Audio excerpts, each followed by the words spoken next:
Bonjour à tous et bienvenue dans la Minute de Saut, un coup d'œil sur l'actualité non sponsorisée par BFN TV. Au Canada, une jeune fille de 9 ans n'a pas apprécié que ses parents lui demandent de ranger sa chambre. Du coup, elle a appelé la police. C'est là où tu vois que les nouvelles générations sont pourri gâtées, tu vois. Nous, à l'époque, si jamais nos parents nous avaient demandé de ranger notre chambre et qu'on avait refusé, c'était pas la police qu'il aurait fallu appeler. C'est le médecin légiste. Aux États-Unis, un fourgon qui avait mal fermé ses portes perd un demi-million de dollars sur l'autoroute. Dans la même période en Allemagne, une tonne de chocolat fondu s'est déversée dans les rues de la ville à cause d'une cuve qui avait débordé dans l'usine d'à côté. De l'argent aux États-Unis, du chocolat en Allemagne. Les gars, vous faites tout ce que j'aime, mais vous le faites trop loin de Bordeaux. Hein. Richard Ferrand assure à propos des promesses d'Emmanuel Macron face aux Gilets jaunes qu'il n'y aura pas de carabistouille. Je te jure, t'as l'impression qu'au gouvernement, il joue à un jeu. Tu sais, c'est à celui qui placera le plus d'expressions ou de mots bizarres. Et c'était Macron qui avait lancé la partie avec sa poudre de perlimpinpin. Dans l'Hérault, une petite fille découvre une souris morte dans son calendrier de l'Avent. Alors je sais qu'ils ont l'habitude de faire des produits dérivés, genre j'ai vu des calendriers de l'Avent des Mignons, de la Reine des Neiges, mais là ils sont allés un peu loin pour la version ratatouille. Le nouveau secrétaire de la Maison Blanche, Mick Mulvaney, avait déclaré en 2016 qu'il pensait que Trump était une personne exécrable. Maintenant qu'il bosse avec lui, à mon avis, il en est sûr. Des nouvelles dans le feuilleton Jawad le logeur de Daesh. Son procès en appel vient de passer et il nous a servi un joli lapsus. Il a déclaré au juge « Si vous me condamnez, vous condamnez un coupable. » Merci Jawad.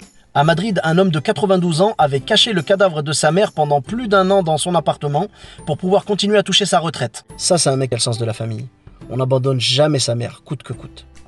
Il y a quelque temps, la chaîne russe Russia 24 avait dévoilé donc un robot ultra perfectionné qui s'appelait Boris et qui était capable de résoudre des équations et de danser.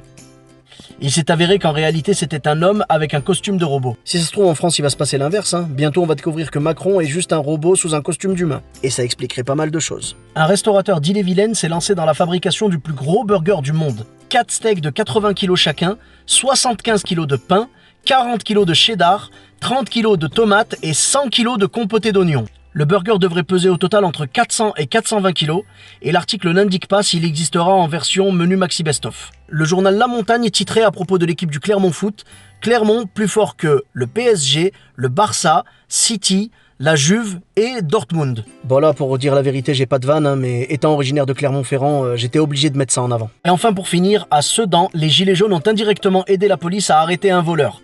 Un homme d'une quarantaine d'années en fait avait volé la carte de crédit d'un septuagénaire qui faisait le plein à la station et ensuite il s'est retrouvé arrêté par le barrage. Comme quoi les gilets jaunes, hein, ça peut servir à arrêter autant les voleurs du gouvernement que ceux du peuple. Voilà les amis, c'est tout pour cette semaine, merci d'avoir regardé la vidéo, vous pouvez bien sûr la liker, la partager, en parler autour de vous.